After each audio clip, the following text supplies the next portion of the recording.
YouTube రామరాజ్యం channel ప్రేక్షకులకు నమస్కారం. ఈరోజు ప్రధాన అంశం పులివెందుల నీటి కోసం క్యాబినెట్ నిర్ణయం అనే అంశంపై విశ్లేషణ. ఈ విశ్లేషణ మీరు చూసే ముందుగా మీరు నా ఛానల్ లైక్ చేయండి, షేర్ చేయండి, ఆ తర్వాత సబ్స్క్రైబ్ చేయండి. మీరు నా ఛానల్ లైక్ చేసి షేర్ చేసి సబ్స్క్రైబ్ చేయడంతో పాటు ఇదే వీడియో నలుగురికి పంపిస్తే 10 నుంచి 20 మందికి చేరేందుకు మీరే అవకాశం కల్పించినట్లు ఉంటుంది. ఇక అసలు విషయానికి వద్దాం. ప్రస్తుతం పులివెందులపై క్యాబినెట్ నిర్ణయం తీసుకుంది.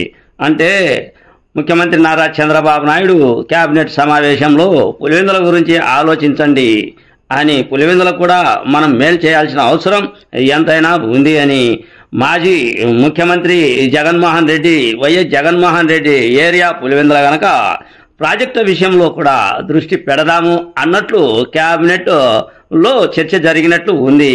అందులో భాగంగా పులివెందుల, ఆ తర్వాత డోన్, ఆ తర్వాత ఉద్దానం, ఈ నియోజకవర్గాలకు దాదాపుగా తాగునీటిని అందించేందుకు త్రాగునీటి కోసం క్యాబినెట్లో నిర్ణయించినట్టు, ఈ తాగునీటి సమస్య తీర్చేందుకు క్యాబినెట్లో అందరూ కూడా ఆమోదించినట్లు తెలుస్తూ ఉంది.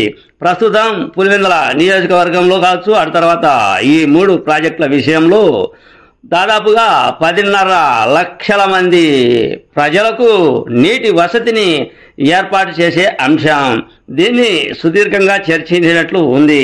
ఇదే అంశాన్ని క్యాబినెట్లో తీసుకున్న నిర్ణయాన్ని మంత్రి వెల్లడించాడు. ఈ వీడియోలో చూడండి. ఇలా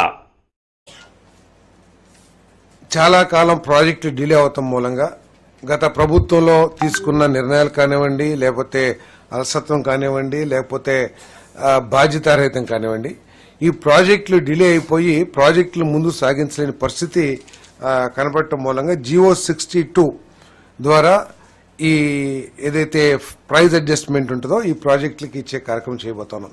ఇక్కడ ప్రత్యేకంగా ఈ ప్రాజెక్టులు ఏంటంటే శ్రీకాకుళం జిల్లాలో ఉద్దానం ప్రాంతానికి త్రాగునీటి వసతి, అదేవిధంగా వైఎస్ఆర్ జిల్లాలో పులివెందుల నియోజకవర్గానికి మరియు కర్నూలు జిల్లాలో డోన్ నియోజకవర్గానికి, అంటే ఒకటేమో మాజీ ముఖ్యమంత్రి గారిది, ఒకటేమో మాజీ ఫైనాన్స్ మినిస్టర్ గారిది కాన్స్టిట్యున్సీలో దాదాపు 10.5 లక్షల మందికి త్రాగునీటి సమస్య తీర్చడం కోసం ఈ ప్రాజెక్టులు ఉన్నాయి. కాబట్టి గతంలో మనందరం కూడా చూసాం గత ప్రభుత్వం ఏ విధంగా పనిచేసింది, గత ప్రభుత్వ నాయకత్వం యొక్క ఆలోచన ధోరణి ఏమిటి అనేది ఈ రాష్ట్ర ప్రజలందరూ కూడా తెలుసు.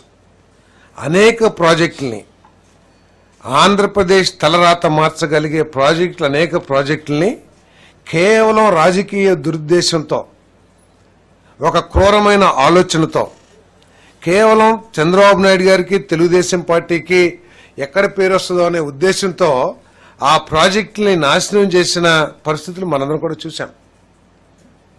హౌసింగ్ కానివ్వండి, లేకపోతే చింతలపూడి లాంటి ప్రాజెక్టు కానివ్వండి, లేదు పోలవరం లాంటి ప్రాజెక్టు కానివ్వండి, అనేక ప్రాజెక్టుల్ని కేవలం చంద్రబాబు నాయుడు గారికి, టిడ్కో ప్రాజెక్టు కానివ్వండి, మళ్ళీ గౌరవ మంత్రి గారు చెప్తారు దాని గురించి, టిడ్కో ప్రాజెక్టులు కానివ్వండి, వీటన్నిటినీ కేవలం